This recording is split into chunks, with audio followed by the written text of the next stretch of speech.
If there's a picture on the wall at your home and the picture is slightly tilted, because this is your home and you know that picture should be right, you'll immediately change it and make it right. My picture in my home was slightly tilted, and my community was slightly tilted, and I went over 27 years with this picture tilted, and I had no idea it was wrong. So I didn't change it, and I didn't make an effort to change it because I didn't know it was wrong.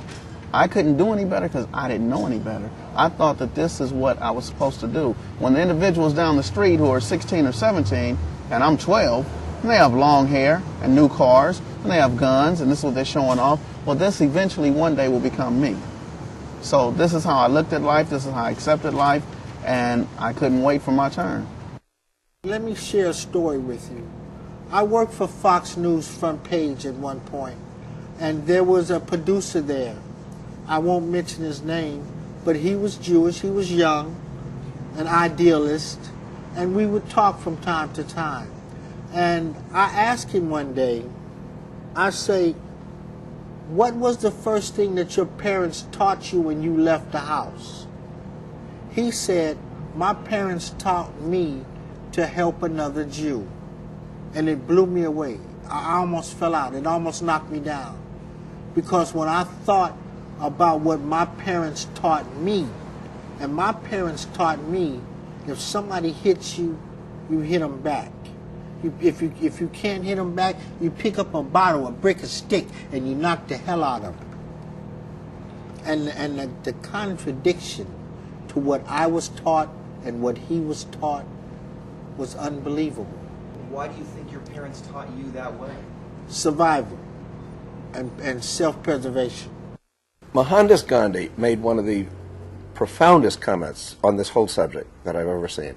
He said the deadliest form of violence is poverty. We have disproportionate poverty levels in Los Angeles compared to other cities or metropolitan areas. 45% of the kids in the neighborhoods are born to families in poverty, official poverty. We have a school system that's more like Latin America than like whatever 50s images are in the mind. We have more violence, possible exception of Chicago. We have more violence than any city. If you compare Los Angeles violence to London violence, it's pretty shocking. Just this past week, there were 5 individuals that were killed up in the Compton area. That was during a weekend. There were also 5 individuals who were killed in southeast area of Los Angeles, and that was during a weekend. In my particular area, there was 1 individual that was killed 2 nights ago. This is normal? These are the conditions that I've accepted as normal. Now, of course, I want to change them, but these are the conditions in the area, in the community that's normal. But when you have poverty and ignorance, that's a lethal combination. Poverty and ignorance and lack of access. You're not equipped to deal in the mainstream world, okay? It's not your fault, but, you know, this society can be very unforgiving. It may not be your fault, but at the end of the day, nobody cares, you know? So you're on your own. You don't have the skill set needed to contribute in mainstream society. They don't want you there anyway, and you've come up in this culture of ignorance and poverty. I mean, you know, it's pretty obvious, you know, how your life's going to turn out. Some people overcome it, most don't. When you enter into an environment where it's not about who has the biggest gun or who has the best boxing skills, where your physicality is secondary to your intellect, all of a sudden being tough, being mean, being strong, being hard is not as valuable, okay?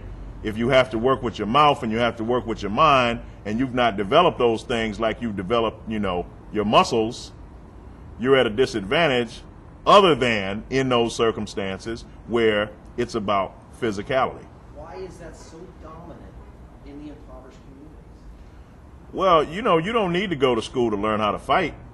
You don't need to go to school to learn how to shoot a gun.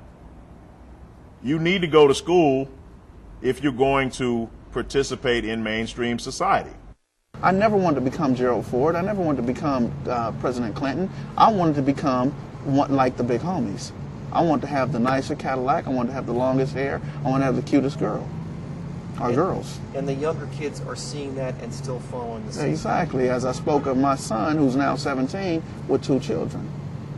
He followed in my foot. He saw what he saw, and this is what he wants. This is the childhood conditioning. As early as 2 years old, this is what I'm going to accept as my conditions.